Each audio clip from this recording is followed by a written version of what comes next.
Spring is finally here. It's t-shirt weather here in the UK, and it's no longer getting dark at 4 p.m, which puts after-work rides and weekend adventures firmly back on the agenda. So I thought I'd show you a few of my favourite new features that will hopefully help you plan your next summer adventure.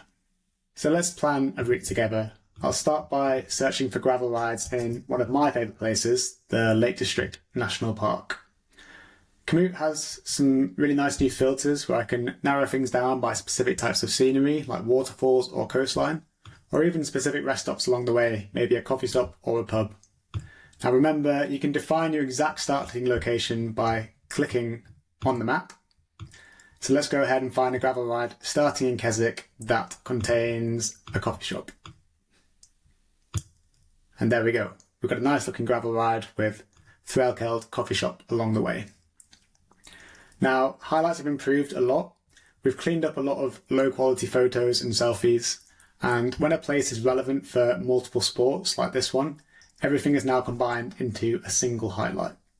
This means you can find useful information from hikers or mountain bikers all in a single place, and it removes duplicates from the map. Say you already know the exact thing that you're looking for, you can use the new search bar just to type it in. So let's look for the Fairfield Horseshoe. You can filter by highlights, multi-day routes, but I'm looking for this particular route. Let's open this one up in the planner and check out some of the planner upgrades. There have been tons of really cool improvements to the route planner on Komoot over the last year. The first one, which has just dropped this week, is an improvement to the underlying base map. Now this is best demonstrated with a before and after, but we've significantly improved the topographical hill shading and contours that you see on the map. So you'll notice that in mountainous areas, the textures and visualization of the terrain is now much clearer. This is particularly noticeable on the 3D maps as well on web.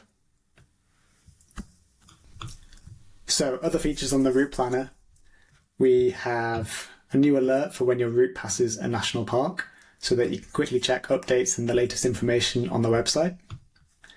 We have this neat feature where you can see the terrain visualized on the route line. So the dashed line is where you're on unpaved or natural surfaces, and the solid line is when you're on asphalt or paved surfaces. Similarly, you can add distance markers to your route, which give you flags every few kilometers or every kilometer, depending on the zoom level, just to give you a bit more context about the route. You can now add your own saved places to the map.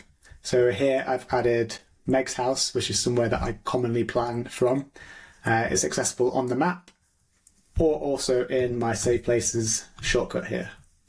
And I can just set that as the new start point of my route, like so. The new photo gallery allows you to see photos along the route, so you can almost visualize what it's going to be like as you walk up the Fairfield Horseshoe.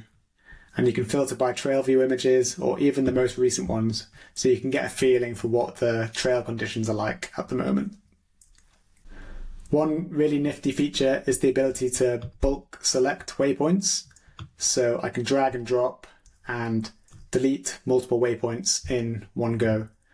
Another one to call out is the new routing preferences.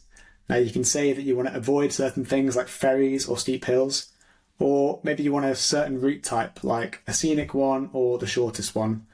Let's try scenic and see how the route adapts. So this one actually adapts to go closer to the lakeside and follow the river up the valley. It's now possible to check out heat maps on Komoot as well. You've got two main options, either the community heat map, which is where everybody's been hiking, riding or running, or you can also check out your personal heat map, which is where you've been specifically. And you can filter this by sport as well, so let's go for foot sports. So maybe I can use this to go somewhere different this time or take a different path as to what I usually do. And last but not least, you can finally customize waypoints along your route. So imagine you're taking part in an event and there's an aid station on the route. You can label that and say, add a description to say fill your bottles and give it a name if you want, and that will be labelled on the map.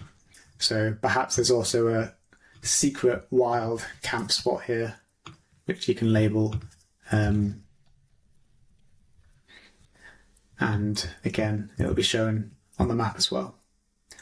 And this all syncs with the navigation experience, which I'll demo in a second, but when you save your route you'll see your custom waypoints and descriptions on the map as well.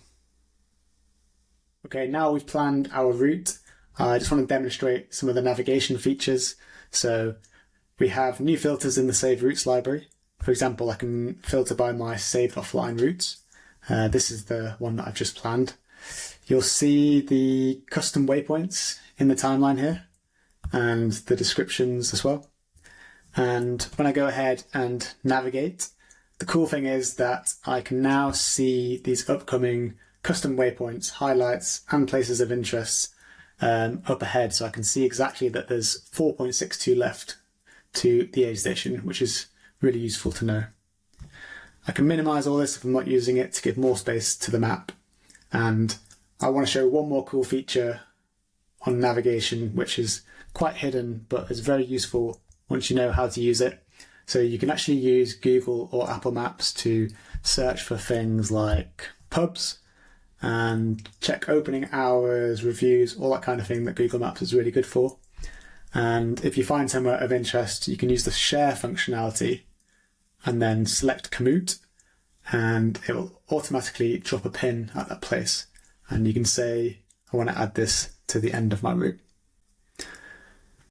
And last but not least, once you've actually finished your activity, you can now add a proper description and also use these new sharing tools to share it with friends on WhatsApp or social media.